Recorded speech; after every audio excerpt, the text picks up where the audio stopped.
सनम मारल, प्यार में धोखा खायल आशिक सबसे कहत बा मेरी महबूबा हमको दगा दे करके चली गई।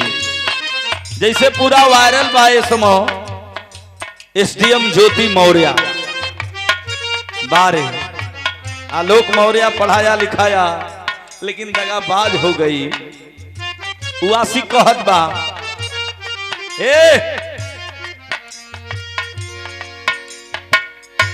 प्यार झूठा सही दुनिया को दिखाने आजा।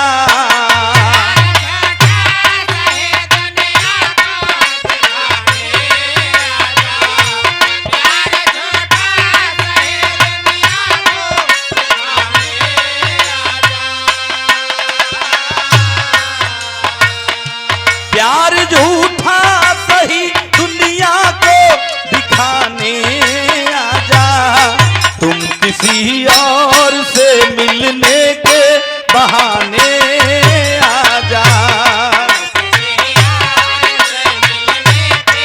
बहाने आजा।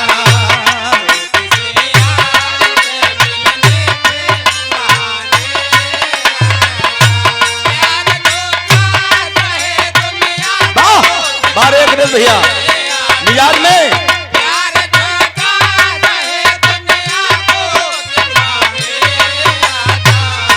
तुम किसी और से मिलने के बहाने आजा।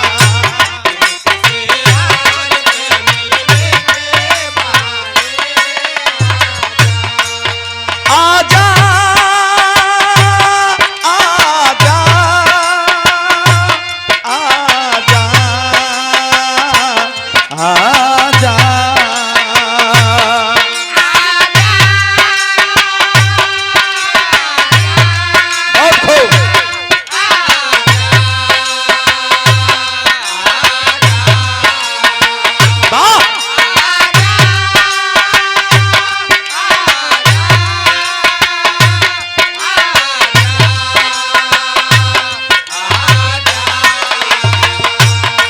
किसी और से मिलने के बहाने आजा।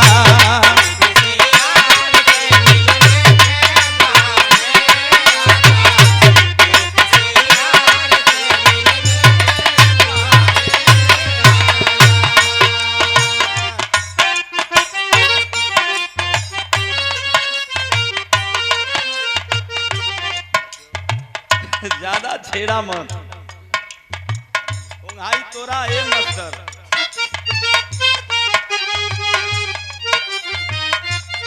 बड़े भैया श्री लक्ष्मण भैया बहादुरगंज, अच्छा जो ने पिताजी का आज 13वीं बार अंतिम संस्कार बा उनके छोटे भाई हैं। क्या बात है, आज अखरत हुई भैया के। बड़का भैया दहिनी बाह रहे, क्या बात है।